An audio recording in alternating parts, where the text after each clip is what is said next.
നമസ്കാരം. ഇന്നത്തെ വീഡിയോയിൽ മുംബൈയിലെ സീലിംഗ് ബ്രിഡ്ജിന്റെ കാഴ്ചകളാണ്. ഈ അടുത്തിടെ ഉദ്ഘാടനം ചെയ്ത അടൽ സേതുവിന് മുൻപേ മുംബൈയുടെ അഭിമാനമായി നിലകൊണ്ടിരുന്ന അതേ സീലിംഗ് ബ്രിഡ്ജ്. ലുക്കിന്റെ കാര്യത്തിൽ ഇപ്പോഴും മുൻപന്തിയിൽ നിൽക്കുന്ന മുംബൈ എന്ന് കേൾക്കുമ്പോൾ പല ചിത്രങ്ങളിലും നമ്മൾ കാണുന്ന ഈ ഒരു ബ്രിഡ്ജിലൂടെയുള്ള ഒരു യാത്രയും പിന്നെ കുറച്ചു സെലിബ്രിറ്റികളുടെ വീടുകളും ഒക്കെയാണ് ഇന്ന് നമ്മൾ എക്സ്പ്ലോർ ചെയ്യാനായിട്ട് പോകുന്നത്.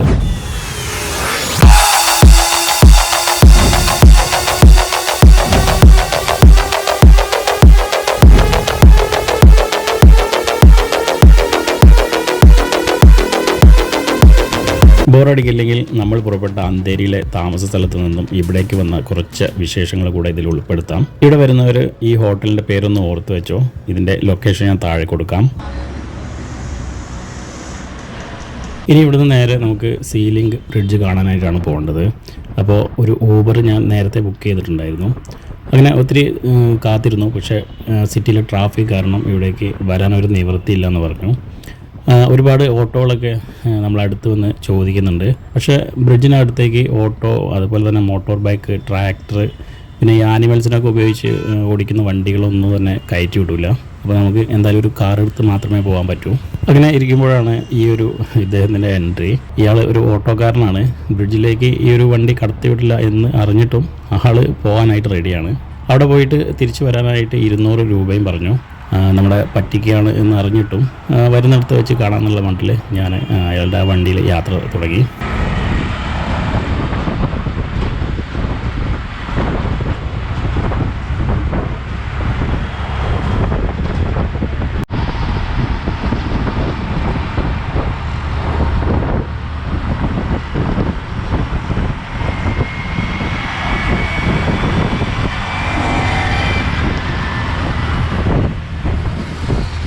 അങ്ങനെ മുംബൈയുടെ തിരക്ക് പിടിച്ച റോഡുകളിലൂടെയൊക്കെ നമ്മുടെ വണ്ടി അങ്ങനെ മുന്നോട്ട് പോവാണ്. കുറച്ച് ദൂരം അങ്ങനെ യാത്ര ചെയ്യുമ്പോൾ സ്വാഭാവികമായിട്ടും ഓട്ടോ ഡ്രൈവർ പല കാര്യങ്ങളും എവിടുന്നാണ് എന്താണ് കാര്യങ്ങളൊക്കെ ചോദിക്കുന്നുണ്ട്.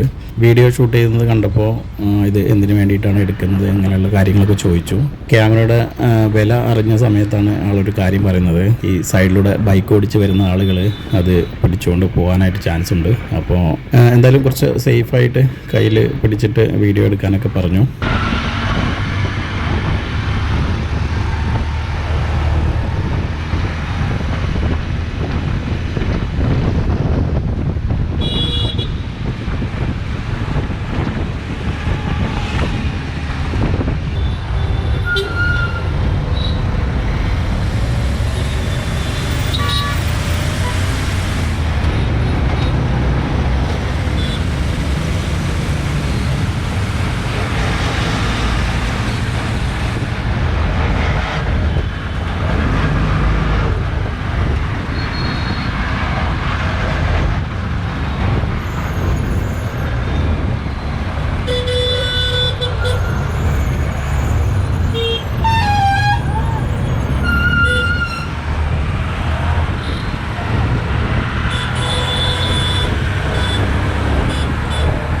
അങ്ങനെ കുറച്ച് ദൂരം ചെന്നപ്പോഴത്തേക്കും ഏകദേശം നമ്മുടെ വണ്ടി ആ ബ്രിഡ്ജിന് അടുത്തേക്ക് എത്തി. അപ്പോഴാണ് അവിടെ അദ്ദേഹം ഒരു സൈഡിലേക്ക് വണ്ടി ഒതുക്കിയിട്ടിട്ട് ദൂരെ കാണുന്ന ഒരു ടാക്സി കാറിലേക്ക് ചൂണ്ടിക്കാണിച്ചിട്ട് പറഞ്ഞു, ഇനി ഇവിടുന്ന് അങ്ങോട്ട് നിങ്ങൾ ആ ഒരു വണ്ടിയിൽ പോയിക്കോണം, തിരിച്ച് വരുന്ന സമയത്ത് നമ്മൾ നിങ്ങളെ തിരിച്ച് റൂമിൽ കൊണ്ടുവിടാമെന്ന് പറഞ്ഞു. പക്ഷെ ആൾക്ക് ഒരു കണ്ടീഷൻ, ആൾക്ക് കൊടുക്കാനുള്ള 200 രൂപ ഇപ്പോൾ തന്നെ കൊടുക്കണം എന്ന് പറഞ്ഞു. അപ്പോൾ യഥാർത്ഥത്തിൽ നമ്മളെന്തായി, പിന്നെ നേരത്തെ ഇതെല്ലാം പ്രതീക്ഷിച്ച് നമ്മൾ വന്നതുകൊണ്ട് വേറെ കുഴപ്പം കാര്യങ്ങളൊന്നുമില്ല, അതുകൊണ്ട് ഒരുപാട് തർക്കിക്കാനൊന്നും നിന്നില്ല. അങ്ങനെ ആളുടെ ക്യാഷ് കൊടുത്തു.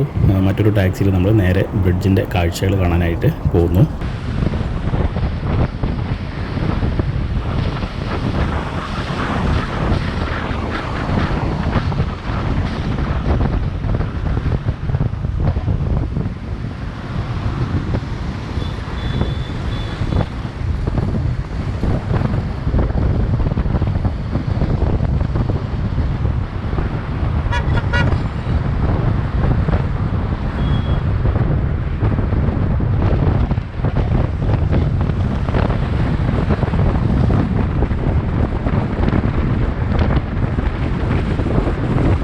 ഈ ഒരു ടാക്സിക്ക് 800 രൂപയും പിന്നെ 300 രൂപ ടോൾ ഫീസും വേണമെന്നാണ് ടാക്സി ഡ്രൈവർ പറഞ്ഞത്. അപ്പ് ആൻഡ് ഡൗൺ പോകാനായിട്ട് 300 രൂപയാണ് എടുക്കുന്നതെന്ന് ടാക്സി ഡ്രൈവർ പ്രത്യേകം പറഞ്ഞിരുന്നു. പക്ഷെ തിരിച്ച് നമ്മൾ വരുന്ന സമയത്ത് ഇതുവഴി വരുമോ എന്നൊരു ഉറപ്പൊന്നുമില്ല. എന്നിരുന്നാലും 300 രൂപയാണ് ഈ ഒരു ടോൾ ഫീസ് നമ്മളിവിടെ കൊടുത്തു വയ്ക്കുന്നത്.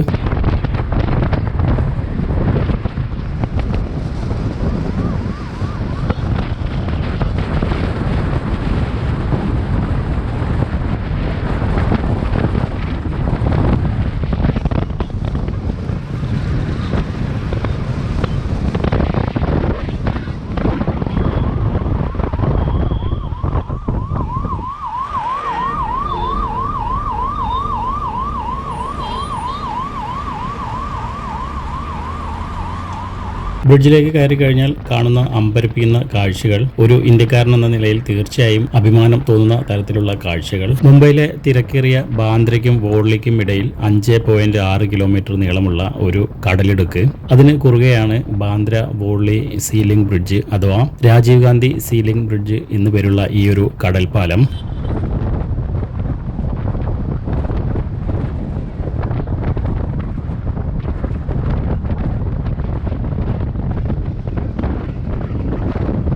ഇതിൻ്റെ ദൂരം ഓൾറെഡി നമ്മൾ പറഞ്ഞു, 5.6 കിലോമീറ്റർ. ഏകദേശം 10 വർഷത്തോളം എടുത്തു ഇതിൻ്റെ പണി പൂർത്തീകരിക്കാനായിട്ട്. $250 മില്യൺ ചിലവായി എന്ന് കണക്കാക്കപ്പെടുന്നു. പാലത്തിൻ്റെ ഉപയോഗം വ്യക്തമാക്കാൻ ഈ ഒരു മാപ്പ് ശ്രദ്ധിച്ചാൽ മതി. മുംബൈയിലെ തിരക്കുകളിൽ കൂടി ട്രാഫിക് സിഗ്നലിൽ കാത്തുകിടന്ന് ബാന്ദ്രയിൽ നിന്നും വോർലിയിൽ എത്തണമെങ്കിൽ ആദ്യമൊക്കെ 60 മിനിറ്റ് മുതൽ 90 മിനിറ്റ് വരെ എടുത്തിരുന്നു. എന്നാൽ ഈ ഒരു ബ്രിഡ്ജിലൂടെയുള്ള യാത്ര അത് വെറും 15 മിനിറ്റിൽ സാധ്യമാകും.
ഇപ്പോൾ നമ്മൾ വന്നെത്തിയിരിക്കുന്നത് പാലത്തിൻ്റെ മറ്റൊരു സൈഡായിട്ടുള്ള വോളി സൈഡിലേക്കാണ്. ഇവിടെ INSൻ്റെ വോളിയിലുള്ള ബേസ് ക്യാമ്പ് ഒന്ന് ചുറ്റി കറങ്ങി കാണിച്ചു തരാമെന്ന് ഡ്രൈവർ ഞങ്ങളോട് പ്രത്യേകം പറഞ്ഞിട്ടുണ്ട്. ഇവിടെ ബേസ് ക്യാമ്പിനകത്തേക്ക് കയറാനോ പുറത്തിറങ്ങി ചിത്രീകരിക്കാനോ പറ്റുമോ എന്നൊന്നും അറിയില്ല. എന്തായാലും അവിടെ ഒന്ന് ചുറ്റിക്കറങ്ങി നമ്മൾ നേരെ മറ്റൊരു സൈഡിലേക്ക് പോവുകയാണ്.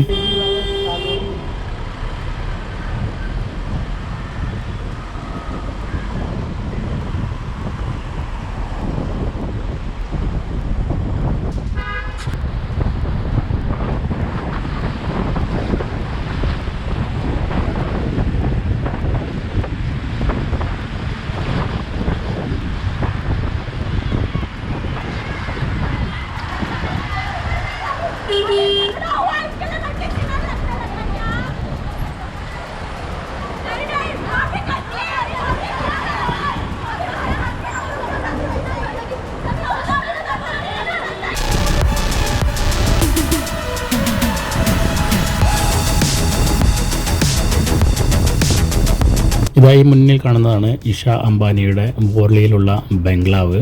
ഇത് 50,000 സ്ക്വയർ ഫീറ്റിൽ നിർമ്മിച്ചിട്ടുള്ള ഒരു അതിഗംഭീര കൊട്ടാരം എന്ന് തന്നെ പറയാം. സെക്യൂരിറ്റി റീസൺ കാരണം പുറത്തിറങ്ങിയുള്ള ചിത്രീകരണവും അതുപോലെ തന്നെ ഫോട്ടോഗ്രാഫിയും ഒന്നും അനുവദിക്കില്ല എന്ന് ഡ്രൈവർ പ്രത്യേകം പറഞ്ഞു.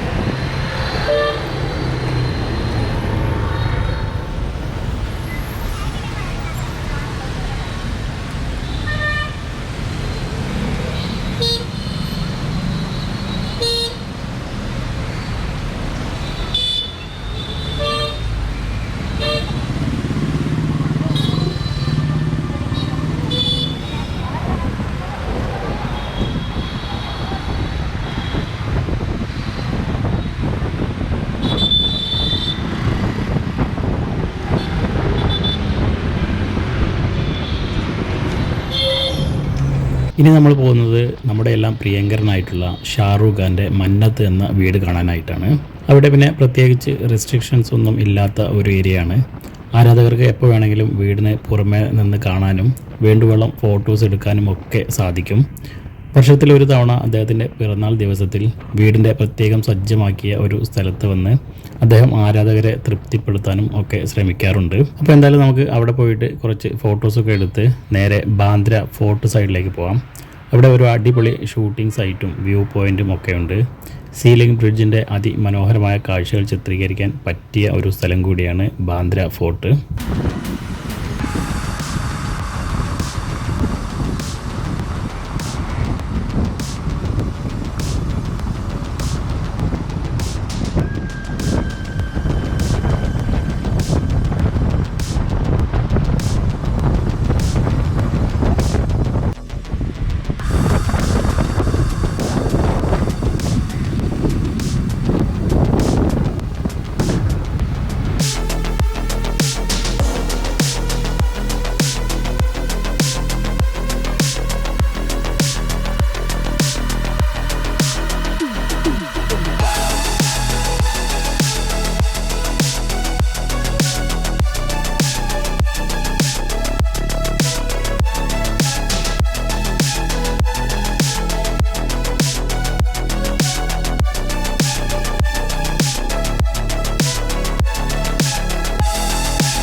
അങ്ങനെ നമ്മൾ അവസാനം ബാന്ദ്രയിലെ ഫോർട്ട് സൈഡിലേക്ക് വന്നു. ടാക്സി ഡ്രൈവർ അവിടെ പാർക്കിങ്ങിൻ്റെ സൈഡിൽ വെയിറ്റ് ചെയ്യുന്നുണ്ട്. ഒരു അരമണിക്കൂർ അല്ലെങ്കിൽ 3/4 മണിക്കൂർ മാക്സിമം ആൾ അവിടെ ചായ കുടിച്ചിരിക്കാമെന്നൊക്കെ പറഞ്ഞിട്ടുണ്ട്. പുറത്ത് നല്ല വെയിലാണ്, നല്ല ചൂടുമുണ്ട്. കമിതാക്കളായിട്ടുള്ള കുറച്ച് കോളേജ് സ്റ്റുഡൻസ് മാത്രമാണ് ഇവിടെ അധികം കാണാനായിട്ട് സാധിക്കുന്നത്. പിന്നെ അപ്പുറത്തൊരു ഷൂട്ടിംഗ്, ഒരു സിനിമ ഷൂട്ടിംഗ് നടക്കുന്നുണ്ട്. അപ്പോൾ അതുമായിട്ട് ബന്ധപ്പെട്ട് കുറച്ച് ആളുകളൊക്കെ ആ ഒരു സൈഡിൽ നിൽക്കുന്നുണ്ട്. എന്നാലും നമുക്ക് ഇവിടെ മൊത്തത്തിലൊന്ന് കറങ്ങി മാക്സിമം ഒന്ന് ഷൂട്ട് ചെയ്ത് ഇവിടുത്തെ കുറച്ച് കാഴ്ചകളൊക്കെ കാണിച്ചതിന് ശേഷം നമുക്ക് ഇവിടെ തിരിച്ച് പോകാം. താജ് ഹോട്ടലാണ് കേട്ടോ അതിൻ്റെ മുമ്പിൽ കാണുന്നത്. അത് ഇവിടെ നിന്ന് നോക്കുമ്പോൾ ഒരു പ്രത്യേക ഭംഗിയുണ്ട്. അതുപോലെ തന്നെ ഈ സീലിംഗ് ബ്രിഡ്ജിൻ്റെ അതിമനോഹരമായിട്ടുള്ള ഒരു കാഴ്ച കിട്ടുന്നൊരു സ്ഥലം കൂടിയാണ് കേട്ടോ ഈ ഒരു എന്താ പറയുക ബാന്ദ്ര ഫോർട്ട് സൈഡ്. നമ്മുടെ മലയാളത്തിൽ ഒരു സിനിമയുണ്ടല്ലോ, ദിലീപിൻ്റെ ഒരു പഴയ സിനിമയിൽ ഈ ഒരു രംഗത്ത്, ഈ ഒരു ഏരിയയിൽ നിന്ന് കുറച്ച് രംഗങ്ങളൊക്കെ ഷൂട്ട് ചെയ്തിട്ടുണ്ട്. ഏതാണ് ആ സിനിമ? മൈ ബോസ് എന്ന് പറയുന്ന ഒരു സിനിമ. അതിൽ കലാഭവൻ ഷാജോണും ദിലീപും ചേർന്നിട്ടുള്ള കുറച്ച് രംഗങ്ങളൊക്കെ ഈ ഒരു സൈഡിൽ നിന്നുകൊണ്ടാണ് ചിത്രീകരിച്ചത്. ഞാൻ വന്നിരിക്കുന്ന ഈ ഒരു ഏരിയയിൽ മൊത്തം സൈഡിലായിട്ട് മൊത്തം പാറകളാണ് കേട്ടോ, പാറക്കെട്ടുകൾ. ഇവിടെ നല്ല സ്ലിപ്പ് ആയിട്ട് ഉള്ള സ്ഥലങ്ങളാണ്. നല്ല വെയിലും നല്ല ഹ്യൂമിഡിറ്റിയും. എന്നാലും കുറച്ച് ശ്രദ്ധിച്ച് താഴേക്ക് ഇറങ്ങിപ്പോയിട്ട് 1-2 അടിപൊളി ഷോട്ടുകളൊക്കെ നമുക്ക് എടുക്കാം. മറ്റൊരു സൈഡിലായിട്ട് ഇതുപോലെ നടന്ന് കാണാൻ പറ്റുന്ന ചെറിയൊരു ഏരിയ, ഒരു പോർഷനുണ്ട്. അതിലൂടെ നമുക്ക് കുറച്ച് മുന്നോട്ട് നടന്നു നോക്കാം. നമ്മുടെ ലെഫ്റ്റ് സൈഡിൽ നല്ല ഉയരത്തിൽ പാറക്കെട്ടുകൾ കാണുന്നുണ്ട്. കല്ലൊക്കെ താഴേക്ക് ഒഴിഞ്ഞ് വീഴുന്ന ഒരു സെറ്റപ്പിലാണ് ആ പാറക്കെട്ടുകളൊക്കെ നിൽക്കുന്നത്. ദൂരെ അവിടെ നമുക്ക് കാണുന്നുണ്ടോ നമ്മുടെ നാട്ടിലൊക്കെ ഉള്ള ആ ഒരു നൊങ്ക് പനയില്ലേ, അതിൻ്റെ ഒരു ഷേപ്പുള്ള ഒരു മരങ്ങളൊക്കെ അവിടെ കാണുന്നുണ്ട്. ഇവിടെ നിന്ന് നോക്കുമ്പോൾ നമുക്ക് ആ ഒരു ബ്രിഡ്ജിൻ്റെ ഗംഭീരമായിട്ടുള്ള അതിമനോഹരമായിട്ടുള്ള ഒരു കാഴ്ച നമുക്ക് ഇവിടെ നിന്ന് കിട്ടും. നേരത്തെ നമ്മൾ കണ്ടില്ലേ ഉയർന്നു നിൽക്കുന്ന ആ ഒരു വലിയ പാറക്കെട്ട്, അതിൻ്റെ മേലേക്ക് കയറാനായിട്ടൊരു പാസേജ് അവിടെ ഉണ്ടെന്ന് പറഞ്ഞു. അവിടെ നിന്ന് നോക്കിയാലും ഈ ഒരു പ്രദേശം ആ ഒരു താജ് ഹോട്ടലിൻ്റെ സൈഡൊക്കെ നല്ലൊരു വ്യൂ ആണെന്ന് പറഞ്ഞു. എന്തായാലും ഞാൻ മേലേക്ക് കയറി നോക്കുകയാണ്. ഇവിടെ ഇപ്പോൾ മേലേക്ക് നമ്മൾ കയറി വന്നപ്പോൾ ഒരു ഫോർട്ടിൻ്റെ ഒരു ഏകദേശം ഒരു ഇതൊക്കെ നമുക്ക് ഇവിടെ നിന്ന് ഫീൽ ചെയ്യുന്നുണ്ട്. ഇവിടെ നോക്കിയാലും അടിപൊളി കാഴ്ചയാണ് കേട്ടോ, സൂപ്പർ കാഴ്ച. ഇതിൻ്റെ മേലേക്ക് കയറി പോവാം. എന്തായാലും നമുക്ക് സ്റ്റെപ്പ് കയറി കുറച്ചും കൂടെ മേലേക്ക് പോയി നോക്കാം. മുന്നിൽ കാണുന്നുണ്ടോ നമ്മൾ നേരത്തെ കണ്ട താജ് ഹോട്ടലാണ് കേട്ടോ. ഇവിടുന്ന് കാണാനും അതിഗംഭീരമായിട്ടുള്ള ഭംഗി. ആ കാണുന്ന പാർക്കിംഗ് ഉണ്ടോ, അവിടെയാണ് ആ ഒരു ഏരിയയിലാണ് ഷൂട്ടിങ് കാര്യങ്ങളൊക്കെ ഞാൻ നേരത്തെ പറഞ്ഞ ഷൂട്ടിങ്ങിൻ്റെ വണ്ടികൾ കാരവാനൊക്കെയാണ് നിർത്തിയിട്ടിരിക്കുന്നത്. അതിൻ്റെ അപ്പുറത്തെ സൈഡിലാണ് നമ്മുടെ ടാക്സി പാർക്ക് ചെയ്തിരിക്കുന്ന കാറിൻ്റെ പാർക്കിംഗ് സ്റ്റേഷൻസൊക്കെ. എന്തായാലും നമ്മൾ ഇവിടെ ഇരുന്നുകൊണ്ട് 1-2 ഷോട്ടുകളൊക്കെ എടുത്തതിന് ശേഷം നമ്മൾ നേരെ തിരിച്ച് ടാക്സി ഡ്രൈവറുടെ അടുത്തേക്കാണ് പോവാണ്. ഇവിടെ നിന്ന് തൊട്ടടുത്തിട്ടുള്ള ഒരു സബർബൻ റെയിൽവേ സ്റ്റേഷനിൽ അങ്ങനെ എന്നെ കൊണ്ടുപോയി വിടാമെന്ന് പറഞ്ഞിട്ടുണ്ട്. അതോടുകൂടി ആളുടെ ജോലി തീരും. പിന്നെ നമ്മൾ നേരെ പോകുന്നത് ഗേറ്റ് വേ ഓഫ് ഇന്ത്യ കാണാനായിട്ടാണ്. അപ്പോൾ അതിനിടയിൽ നമുക്ക് സബർബൻ ട്രെയിനിൻ്റെ ഒരു എക്സ്പീരിയൻസ് എന്തായാലും ചെയ്യണം.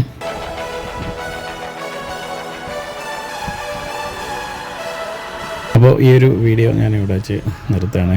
ബാക്കി സബർബൻ ട്രെയിനിൻ്റെ കാഴ്ചകളും അതുപോലെ തന്നെ ഗേറ്റ് വേ ഓഫ് ഇന്ത്യയുടെ കാഴ്ചകളൊക്കെ ആയിട്ട് നമുക്ക് മറ്റൊരു വീഡിയോയിൽ കാണാം. അപ്പോൾ എല്ലാവർക്കും നന്ദി, ബൈ.